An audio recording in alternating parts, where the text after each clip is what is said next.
In a village perpetually veiled in mist, where the air hung heavy with the scent of wet earth, lived a woman named Ibu Sori. She was all alone in a small wooden house on the edge of a rice paddy. Her only companions, a charred shawl and a small, flickering candle that never seemed to go out. That shawl, it had belonged to her daughter Lita, a sweet little girl who would dance in the lamplight. Her voice, the softest, most beautiful sound anyone had ever heard. But one night, a terrible fire consumed their home. Lita's tiny screams were swallowed by the roaring flames, and Ibu Sori, choked with smoke and grief, fainted in the yard. When she awoke, her house was ash, and her daughter was gone forever. From that day on, Ibu Sori never sang again. Her lovely voice seemed to have been carried away by a sorrow that never faded.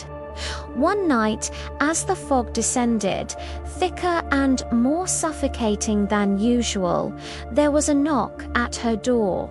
An old woman stood on her porch, her steps slow and deliberate.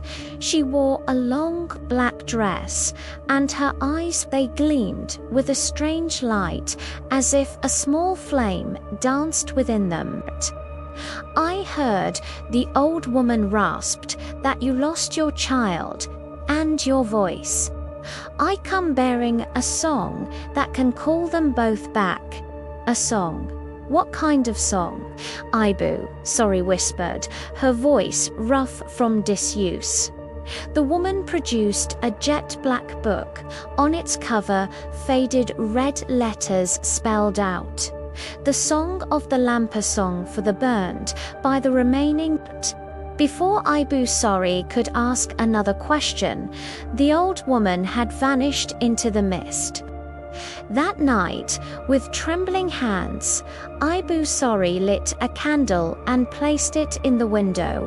She opened the book and read the first stanza aloud. "Little lamp, light it in the silent darkness. Show the way for the lost. Ignite the unquenchable grudge." Suddenly, a tiny whisper cut through the silence. "Mum." Ibu Sori turned slowly.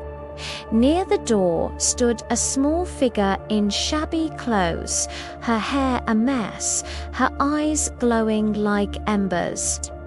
"Mom, Lita is cold." As Ibu Sori moved to embrace her, the figure vanished, leaving only the smell of something burnt hanging in the air. The next morning, the village was in an uproar. The foreman of the factory where the fire had started was found unconscious at his desk. Beside him, a small candle still smoked.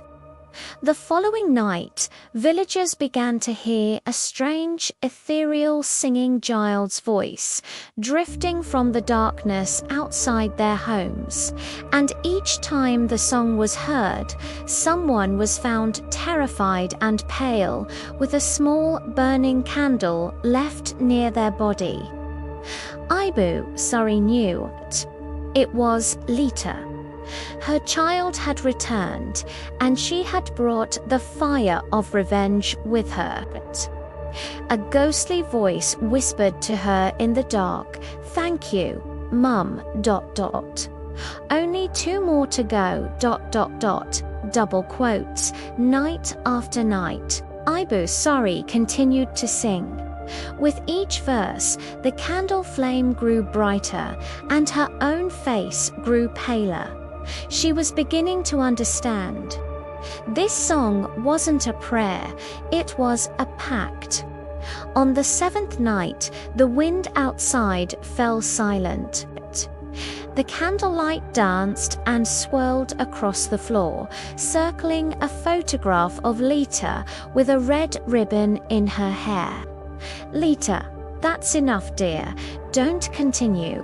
Ibu, Surrey, pleaded into the darkness. "Not yet, Mum," Lita's voice replied, clear as a bell. "There's one more. One last candle. So the light never goes out." "Who?" "Mum." Ibu, saw Lita standing in the glow of the lamp, smiling sweetly. She spoke softly. "Now we can be together, Mum." Flames erupted, engulfing them both in a silent, brilliant inferno before vanishing as quickly as they appeared. The next morning, the house was found partially burned, but there was no smoke, no heat, only a small candle on a table, still burning, and beside it, the Black Book, its title now glowing like an ember. "The lamp is lit." From that day on, the village was never quite the same. Anyone who dared to harm a child would hear a soft, distant song, and if they were brave enough to look out their window, they would see a long-haired woman holding a small candle, and beside her a little girl, smiling in silence. The next morning, a small candle would be found on their doorstep, still burning, the song a constant, chilling reminder. "Little lamp, light it."